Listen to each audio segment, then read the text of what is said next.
Film की starting में हम एक बूढ़ी औरत को देखते हैं जो अपने घर के काम कर रही होती है। वो अपने हस्बैंड के पास जाती है तो एकदम हैरान हो जाती है क्योंकि उसका हस्बैंड एक चिड़िया को मारकर उसका खून पी रहा था।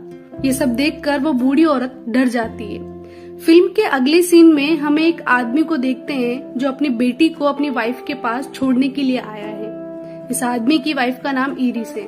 इनके बेटे की मौत कुछ दिन पहले ही समुद्र में डूबने से हो गई थी और इरिस खुद को इसका जिम्मेदार मानती है, इसलिए वो काफी डिप्रेशन में रहती है। इरिस अपने हस्बैंड के साथ नहीं रहती है, इसलिए ये लोग कभी कभी ही मिलते हैं। इरिस का हस्बैंड कहता है कि आज मैं ऑफिस से आने में काफी लेट हो जाऊंगा, इसलिए अपनी बेटी का ख्याल रखना।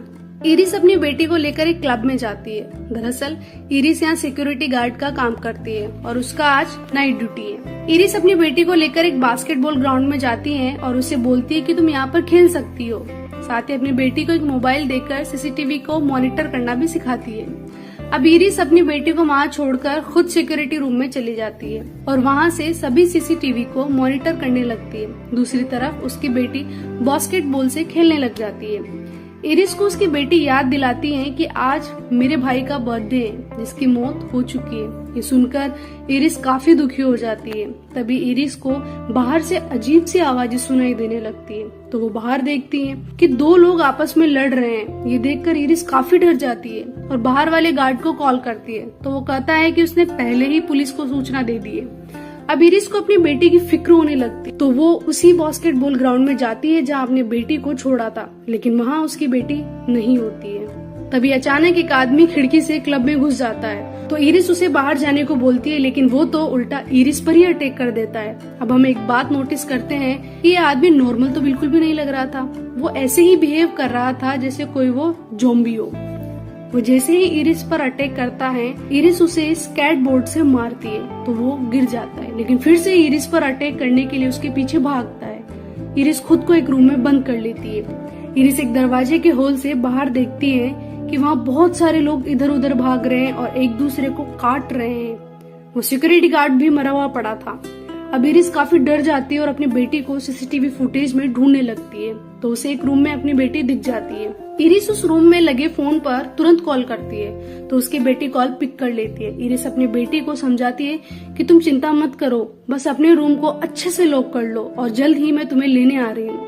तभी इरिस को अपने रूम के बाहर किसी के कदमों की आवाज सुनाई देने लगती है। इरिस तुरंत टेबल के नीचे छिप जाती है। बाहर वही आदमी होता है जिसने इरिस पर अटैक किया था। तभी वहाँ एक बिल्ली आ जाती है तो वो आदमी उस बिल्ली को पकड़ लेता है और उसे मारकर उसका खून पीने लगता है।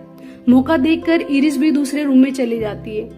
इरिस अब भी सीसीटीवी में अपनी बेटी को देख रही होती है तो वो देखती है कि उसकी बेटी वाले रूम के बाहर एक ज़ॉम्बी औरत दरवाजा तोड़ने की कोशिश कर रही है। ये देखकर इरिस और ज्यादा डर जाती है। अब इरिस कुछ समय पहले की फुटेज देखती है तो उसे पता चलता है कि ये वायरस पूरे शहर में फैल गया है और जब ये ज़ॉम्बी किसी को काटते हैं तो 32 सेकंड के लिए नॉर्मल हो जाते हैं, यानी कि 32 सेकंड तक किसी पर भी हमला नहीं कर सकते। अब इरिस अपनी बेटी को बचाने के लिए उन ज़ॉम्बीज का ध्यान भटकाते हुए वहाँ से निकलने की कोशिश कर रही होती है। तभी एक ज़ॉम्बी इरिस पर हमला कर देता है, लेकिन एक और आदमी वहाँ होता है जो इरिस को लेकर पानी में कूद जाता है और उसी पानी में वो ज़ॉम्बी डूबकर मर जाता है।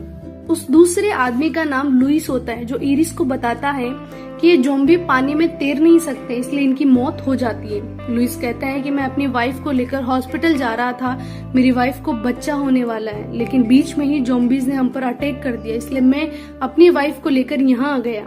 तुम्हें मेरी हेल्प करनी होगी ताकि मेरी वाइफ बच्चे को जन्म दे सके। जब इरिस लुइस की वाइफ को देखती है तो एकदम चौंक जाती है क्योंकि उसकी वाइफ तो इन्फेक्ट हो चुकी थी और एक खतरनाक ज़ॉम्बी में कन्वर्ट हो चुकी थी। अब इरिस ये देखकर काफी डर जाती है और हेल्प करने से मना कर देती है, वहाँ से भागने लगती है। लुइस को भी गुस्सा आ जाता है और वो इरिस से बोलता है कि अगर तुम्हारी बेटी ज़ॉम्बी बन जाती है तो क्या तुम अपनी बेटी की हेल्प नहीं करती। ये सुनकर इरिस हैरान हो जाती है और लुइस से पूछती है कि तुम्हें कैसे पता कि मेरी बेटी यहाँ है। लुइस कहता है कि तुम्हारी बेटी मेरे पास है, मैंने उसे छुपा कर रखा है बाकी ज़ॉम्बीज से, वो सेफ है। अब सोच लो, अगर तुम मेरी हेल्प करोगी तो मैं भी तुम्हारी हेल्प कर दूंगा। अब इरिस लुइस की हेल्प करने के लिए तैयार हो जाती है और ये लोग लुइस की वाइफ को लेकर एक सेफ रूम में जा रहे होते हैं। तभी इरिस अपने हस्बैंड को देखती है जो घायल हुए फर्श पर पड़ा था। दरअसल इरिस का हस्बैंड अपनी बेटी को बचाने के लिए यहाँ आया था, लेकिन ज़ॉम्बीज ने उसे घायल कर दिया। यहाँ इरिस के हस्बैंड की मौत हो जाती है। जिस हॉल में ये सब होता है वहाँ अचानक बहुत सारे ज़ॉम्बीज आने लगते हैं, तो लुइस वहाँ बहुत सारा धुआं फैला देता है और ये तीनों वहाँ से निकल जाते हैं। जिस सेफ रूम में ये लोग जाते हैं वहाँ एक ज़ॉम्बी औरत होती है जो चाकू से लुइस की वाइफ का पेट काटने की कोशिश कर रही होती है, लेकिन इरिस उसका ध्यान भटका देती है। यहाँ लुइस की वाइफ एक बच्चे को जन्म देती है। लुइस की वाइफ लुइस पर हमला करके उस बच्चे को छीन लेती है और उसे काटने ही वाली होती है कि लुइस को मजबूरन अपनी वाइफ को शूट करना पड़ता है। अब इरिस लुइस से कहती है कि मैंने तुम्हारी हेल्प कर दी है, अब बताओ कि मेरी बेटी कहाँ है। तो लुइस बोलता है कि तुम्हारी बेटी बॉइलिंग रूम में है। इरिस डरते हुए कैसे भी करके उस बॉइलिंग रूम तक पहुंचती है, जहाँ उसे बेटी का बैग मिलता है और साथ ही वहाँ बहुत सारा खून फैला हुआ मिलता है। तभी इरिस की नजर अचानक आग पर पड़ती है जिसमें एक लड़की की डेथ बॉडी जल रही है। तो इरिस को लगता है कि ये उसकी बेटी की बॉडी है।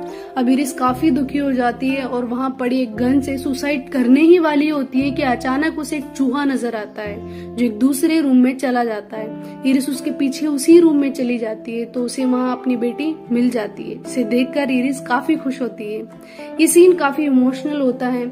जब इरिस अपनी बेटी को लेकर वहाँ से जा रही होती है तो वो देखती है कि हॉल में काफी सारे ज़ॉम्बीज होते हैं, लेकिन वे सब कोई भी हरकत नहीं कर रहे होते। इसका मतलब कि वे 32 सेकंड के लिए शांत हो गए। इरिस 32 सेकंड का टाइम सेट करके वहां से निकलने की कोशिश करती है, तभी टाइम पूरा हो जाता है और वो सभी ज़ॉम्बीज इरिस और उसकी बेटी पर हमला करने लगते हैं। इरिस और उसकी बेटी भागकर वहां से हॉल में जाती हैं, वहां से उनके पीछे सभी ज़ॉम्बीज भी आ जाते हैं। इरिस को वहाँ एक गाड़ी मिल जाती है तो वो दोनों उसमें बैठकर गाड़ी के रेस पर एक लकड़ी का टुकड़ा रख देते हैं और गाड़ी को स्टार्ट कर देते हैं। सभी ज़ॉम्बीज उस गाड़ी पर अटैक करने लगते हैं, लेकिन इरिस और उसकी बेटी अंडरग्राउंड पाइप से वापस क्लब में आ जाता है और गाड़ी लगातार चल रही थी, इसलिए ज़ॉम्बीज को लग रहा था कि वे दोनों गाड़ी में ही है।